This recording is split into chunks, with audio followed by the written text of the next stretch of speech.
조선 가정도 있고, 그 다음에 아빠가 하고 있는, 우리가 뭐냐, 한부모 가정에서 아빠가 이렇게 양육을 하고 있는 요런 경우가 있거든. 이럴 때는 자녀에 관련되는 부분은 어떻게 해야 되냐면, 엄마가 할 수 있는 사항이 아니에요.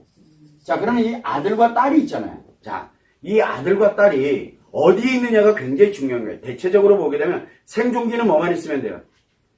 건강하기만 하면 되거든. 생존기 때는. 그래서 5살 미만일 때는, 생존기 때는 이 아이가 생존하는데 전혀 지장이 없게끔만 양육을 하면 돼요. 이거는 누구나 다 할 수 있어. 조선 가정이든 아빠가 혼자 키우든 간에 아들과 딸에 관련되어 있는 생존기 때는 그렇게 가는데, 문제는 언제부터냐면 관계 적응기예요. 자, 이 관계 적응기에는 뭐가 필요하다 그랬어요? 뭐가? 아들은 누군지 몰라도 이 사람이랑만 있으면 진짜 신나고 재밌어야 돼. 딸인 경우에는 그 사람을 좋아해야 돼. 그런 좋아하는 관계가 누구냐가 중요하거든요. 요 관계 적응기일 때는 요 인간관계가 좋은 인간관계인 사람이 있어요. 좋은 인간관계. 이거면 되거든.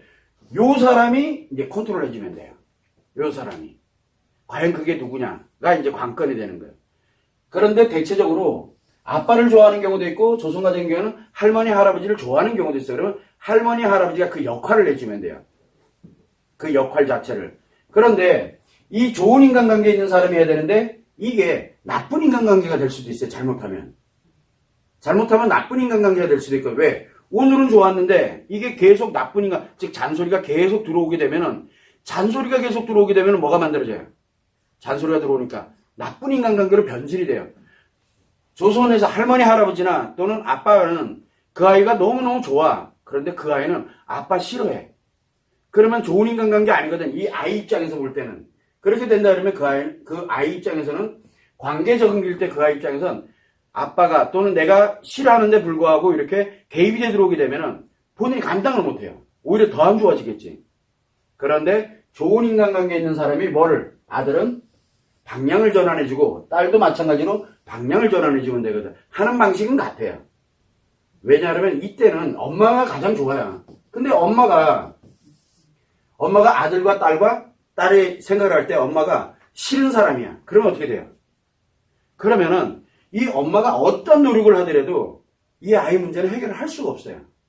이 아이 문제를. 그러나 대체적으로 이 엄마는 아이들과 모성애를 가지고 있다 보니까 아이들과 이상하게 좋은 인간관계를 대체적으로 많이 유지를 해요. 대체적으로.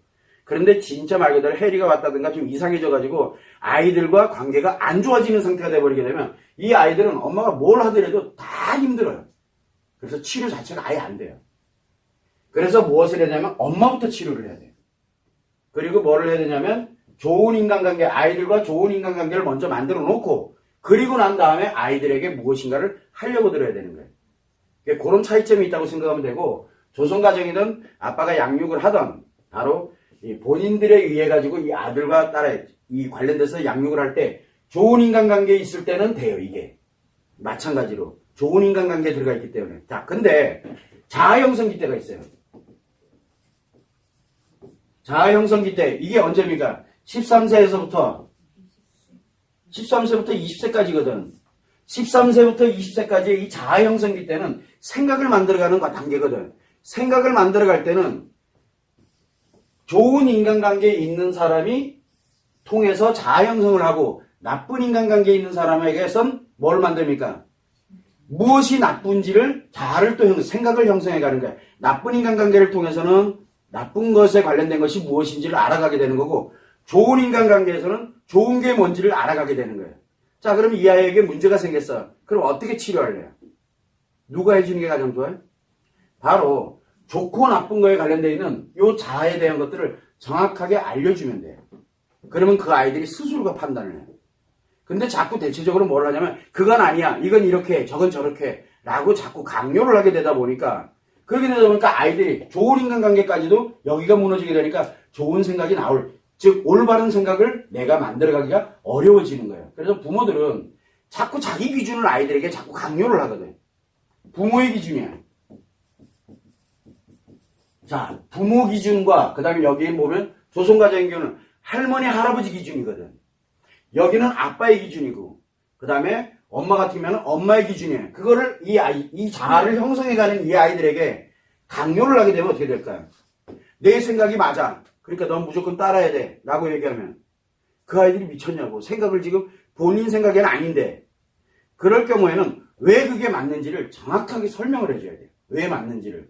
그 아이들이 지금 이 생각이 아직 형성되어 있진 않지만 그래도 보고 듣고 느꼈던 그 아이들의 눈높이에 맞춰가지고 거기에서 내가 가지고 있던 생각들을 왜 그렇게 돼야 되는지를 하나하나 설명하고 이야기를 해주면 돼요. 그러면 그 아이들이 스스로들이 생각을 하고 스스로들이 판단하고 결정을 내려요. 그게 바로 그 아이들의 생각을 만들어가는 과정이거든. 그래서 절대 강요하면 안 돼요. 그것만 참